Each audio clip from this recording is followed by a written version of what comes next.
Hi, I'm Sony Kapoor. I am a professor of climate, geoeconomics and finance at the Robert Schuman Centre at the EUI here in Florence. Today, we will talk about the original sin, the idea that developing countries who cannot borrow in their own currency face very difficult financing conditions and what one can do about it.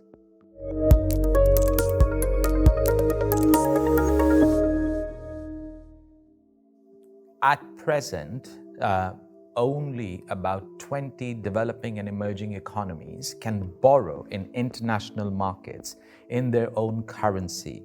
For the rest of more than 100 developing economies, they are forced to borrow in hard currencies, particularly the US dollar.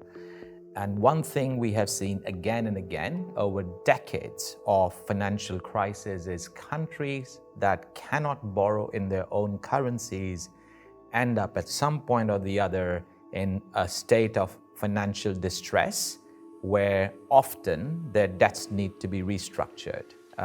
We are potentially on the fourth and the fifth big cycle of debt restructuring with more than 70 developing economies today signaling yellow or red levels of debt distress, according to the IMF. How to stop this happening? What can be done? When the Bretton Woods institutions were set up back in the middle 1940s, the IMF and the World Bank, there was a discussion to set up institutions or to have a mechanism that would allow countries to get currency support and where countries would actually be able to have borrowings in their own currency. Now, that was never agreed on. It never came to pass. And up until the 1970s, when countries, more or less, the world had a gold standard and a fixed exchange rate regime, this turned out not to be a dramatically important issue, apart from the occasional large devaluations.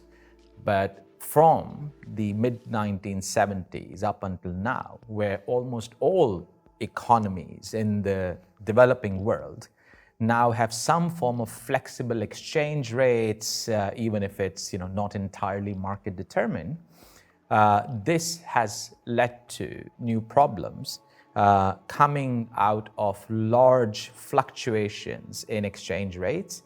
And for example, every cycle of tightening of US monetary policy leads to a lot of cash being sucked out of developing economies, which feel pressured and they face financial distress, and it becomes a self-fulfilling crisis. As of today, 90% of lending to low and lower middle income countries is dollar denominated, hard currency denominated with some euro denomination too. And this amounts to a total of roughly about $2 trillion. Just to highlight how serious the problem of currency volatility is, 9 developing economies saw a devaluation of their exchange rates of about 25% when the COVID crisis hit. Another 21 saw devaluations of the order of about 10% or higher. So roughly 30 countries faced a massive increase in the local currency value of their dollar-denominated debt as their exchange rates fell quite dramatically. And this is exactly the sort of thing that causes a self-fulfilling downward spiral. Now, there are huge financing needs that these developing economies have, both to meet the Sustainable Development Goals, which is minimum standards on health, education, access to reductions in maternal mortality, access to clean electricity, etc., by the year 2030. And on top of that, they have very dramatic, very high financing needs to allow them to have a clean energy transition and address other growing environmental challenges, including adapting to the physical risks arising from climate change. The total financial requirements for these group of low and lower middle income countries are of the order of $6 trillion or so between now and 2030.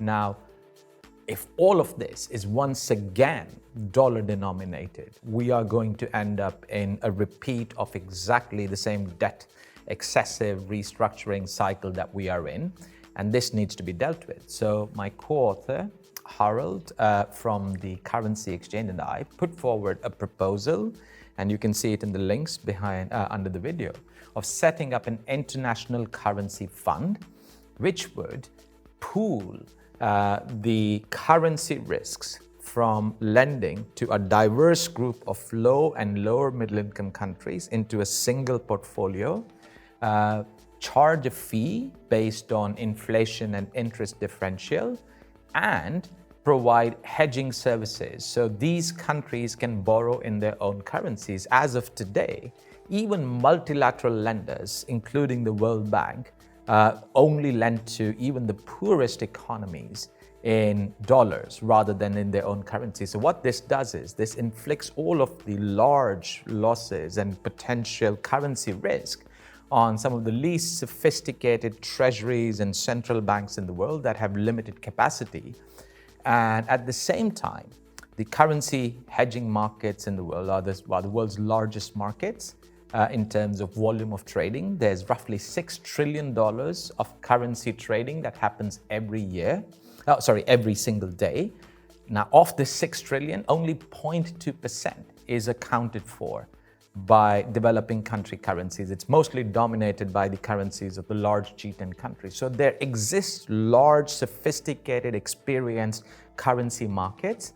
There is a desperate need for currency hedging for the poorest economies. There is large financing need that ought to be met by being able to borrow in local currency and to share currency risk across sophisticated financial investors with deep pockets and the country itself. And the way forward is this idea of an international currency fund. And the idea is this would be based on an existing institution, which is the Currency Exchange that was set up a few years back, which has operated successfully through several financial crises and has managed currency risk by being simultaneously exposed to developing economies in Latin America, in Asia, and in Africa. And the spillovers every time there's a financial disturbance from Latin America into Asia is limited, from Asia into Africa is limited. So there's been a huge, dramatic reduction of portfolio risk through the effects of diversification. This can be replicated at scale. And if the International Currency Fund is turned into a multilateral institution, such as the World Bank, which enjoys a preferred creditor status, it basically means that for every dollar of capital injected, it can provide $10 of hedging capacity. And if we use the same capital structure that the World Bank has, with only about $5 billion of cash commitments to set up the International Currency Fund, this fund can already have a hedging capacity of as much as $250 billion. And once the market is set up, private investors will come in, and we will end up with a financial system that is safer, more stable, more fair, and functions in a way that actually allows developing countries to finance productive investments to climb up the development trajectory.